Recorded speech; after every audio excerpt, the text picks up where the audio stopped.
L'édito politique sur Europe 1 avec Le Figaro. Bonjour Vincent Trémollet de Villers. Bonjour Dimitri, bonjour Anissa, bonjour à tous. Bonjour Vincent. Vincent, alors que l'examen du budget commence aujourd'hui, Michel Barnier a choisi d'ouvrir un nouveau front en confirmant via sa porte-parole Maude Bréjon une nouvelle loi immigration. La gauche crie à la diversion politique, alors est-ce qu'elle a raison ?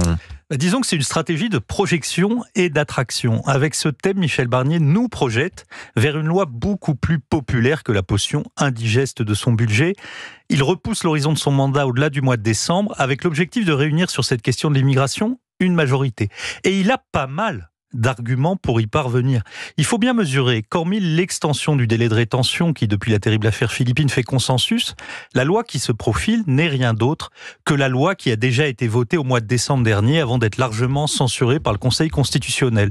Cette loi, c'est une sorte de revanche des députés sur les sages. C'est pour cela qu'on voit mal Gabriel Attal et son groupe refuser de voter en 2025, ce qu'ils ont voté en 2023, sauf à expliquer qu'en 2023, ils ont voté la loi Darmanin parce qu'ils savaient qu'elle allait être censurée.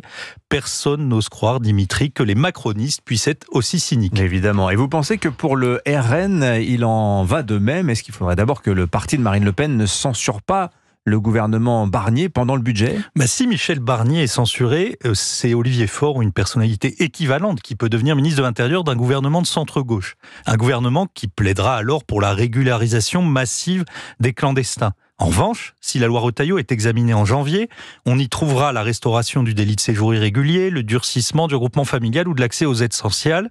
Et Marine Le Pen pourrait facilement dire que son esprit de responsabilité a eu des conséquences concrètes sur la politique d'immigration.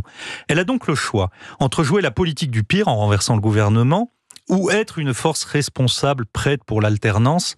En vérité, Michel Barnier a besoin de Marine Le Pen pour survivre politiquement, mais Marine Le Pen a besoin de Michel Barnier pour montrer à ses électeurs que son parti n'est pas une force ni lisse et stérile, mais l'aiguillon de la politique en France. Et vous croyez vraiment, Vincent, que la gauche du macronisme votera une loi de concert avec le RN ? Elle l'a déjà fait, et justement sur la loi immigration. Et puis dans cette histoire, il y a deux autres composantes décisives, Dimitri. L'opinion publique d'abord, qui soutient à hauteur de 80% chacune des propositions qui seront dans la loi. Cette opinion publique devrait faire bloc derrière Bruno Retailleau. À 2 ans et demi d'une présidentielle, Gabriel Attal, qui s'est construit politiquement sur l'interdiction de l'abaya, qui s'est fait élire dans une circonscription chic des Hauts-de-Seine, prendrait un risque énorme en prenant l'opinion à rebrousse-poil. D'autant que l'augmentation de la pression migratoire ne peut qu'amplifier ce ras-le-bol des Français. Je vous donne 2 chiffres qui disent tout. En 2050, l'Europe devrait compter 480 millions d'habitants âgés de 48 ans en moyenne. L'Afrique, qui est à quelques kilomètres de nos côtes, aura 2,5 milliards d'habitants avec une moyenne d'âge de 19 ans. C'est-à-dire que la crise migratoire est devant nous. C'est pour cela que les pays d'Europe, même ceux qui étaient les plus ouverts, sortent du mythe de l'accueil universel. L'Allemagne d'Olaf Scholz, l'Europe d'Ursula von der Leyen redécouvre la notion de frontière. En Europe, ce ne sont plus les discours vivre ensemble des artistes millionnaires qui donnent le ton, mais c'est la politique de fermeté de Giorgia Meloni. L'immigration est de moins en moins une question morale, c'est de plus en plus une question pratique.